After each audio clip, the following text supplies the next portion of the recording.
আচ্ছা বলুন তো, ব্র্যান্ডিং এর পাওয়ার কত বড়? অর্থাৎ আপনি একটা ব্যবসা করতেছেন, সেই ব্যবসা প্রতিষ্ঠানের নাম নাই, জাস্ট একটা দোকান রয়েছে, কোনো সাইনবোর্ড নাই। সো এই দোকানের প্রোডাক্ট যখন কেউ কিনবেন, এই ক্ষেত্রে এই প্রোডাক্টটা ব্যবহার করে খুব ভালো পাইলেন, ক্রেতা মনে করলেন অসাধারণ একটা জিনিস। এখন ক্রেতা যখন রিকমেন্ড করবেন, কাউকে রিকমেন্ড করতে যাচ্ছেন, কাউকে দেখাইতে যাচ্ছেন, কাউকে বলতে যাচ্ছেন যে অমুক দোকানের জিনিস, এই ক্ষেত্রে ক্রেতা কিন্তু বলতে পারতেছে না। কি কারণে? কারণ কি আপনার দোকানের কোনো নাম নাই। সো ব্র্যান্ডিং শুধুমাত্র আপনার দোকানের নাম বা পরিচয় না, ব্র্যান্ডিং আপনার প্রসার, আপনার প্রচার এগুলো করতে সহায়তা করে। এই জন্য আপনার অবশ্যই ব্র্যান্ডিং করা জরুরি। তার মানে আপনি একজন দোকানদার হন, আর আপনি বড় ব্যবসায়ী হন, আর আপনি অনলাইন ব্যবসায়ী হন, যে কোনো ব্যবসায়ী হন না কেন, আপনার ব্র্যান্ডিং করা অবশ্যই জরুরি। এখন ব্র্যান্ডিংটা করবেন কেমনে, সেই জিনিসটা আমরা জানার চেষ্টা করবো। পাশাপাশি ব্র্যান্ডিং করলে কি কি সুবিধা পাওয়া যায় সেটা আমরা জানার চেষ্টা করবো। তো চলুন শুরু করা যাক। দেখুন, আপনি একটা দোকান থেকে একটা হেয়ার টনিক বা শ্যাম্পু কিনতে যাচ্ছেন। এখন দোকানদার আপনাকে বেশ কয়েকটা অপশন দিল। আপনি কখনোই লেবেলিং করা নাই বা ওই প্রোডাক্টের কোনো নাম নাই, এরকম কোনো প্রোডাক্ট আপনি কিনতে চাইবেন না। কেন কিনতে চাইবেন না? কারণ কি, এই প্রোডাক্টটা আপনার কাছে অনেক ভ্যালুয়েবল বা প্রিমিয়াম মনে হয়নি। সো এই কারণে আপনি কিন্তু এই প্রোডাক্টটা কিনতে যাচ্ছেন না। অনেক ক্ষেত্রে আমরা প্যাকেজিং দেখে বোঝা যায় কি এই প্রোডাক্টটা ভ্যালুয়েবল বা এই প্রোডাক্টটা হয়ে যাবে প্রিমিয়াম। এক্ষেত্রে আবার যদি দামটা বেশি হয় তাহলে তো কোনো কথাই নেই। সো এই ক্ষেত্রে আমরা কি করি, আমরা ওই প্রোডাক্টটা দ্রুত সময় কিনতে চাই।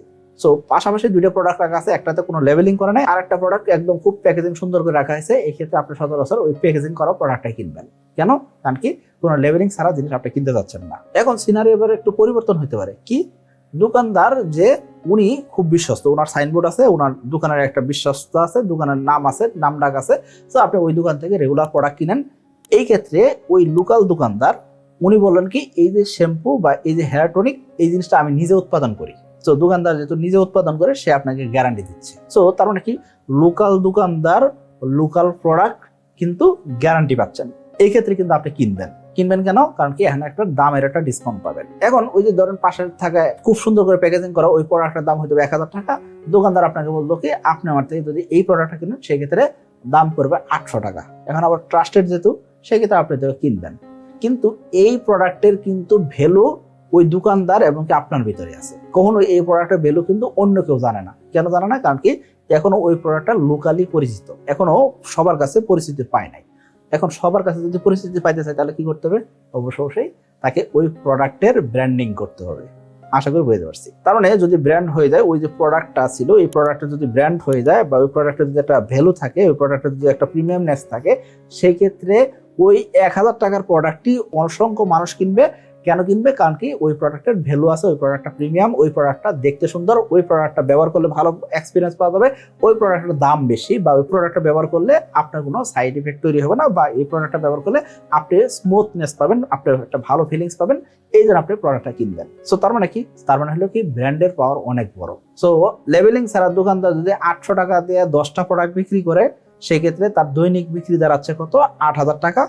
আবার লেবেলিং করা যে প্রোডাক্ট আছে, এই প্রোডাক্টটা হাজার হাজার মানুষ, লাখ লাখ মানুষ কিনতেছে 1000 টাকা দিয়ে। কেন? কারণ এই প্রোডাক্টটা প্রিমিয়াম ভ্যালু আছে এবং কি এর একটা ব্র্যান্ডিং আছে। সো আপনি যদি লোকালি পরিচিত হইতে চান বা লোকালি আপনি প্রতিনিয়ত সবার সাথে কথা বলে বিক্রি করতে চান, সেক্ষেত্রে আপনি ব্র্যান্ডিং না করতে পারেন। আর যদি আপনি চিন্তা করেন সবার কাছে সার্বজনীন হইতে চান, আপনি সবার কাছে পরিচিত হইতে চান, সেই ক্ষেত্রে অবশ্যই আপনার ব্র্যান্ডিং করতে হবে। এই জিনিসটা হলো ব্র্যান্ডিং এর পাওয়ার।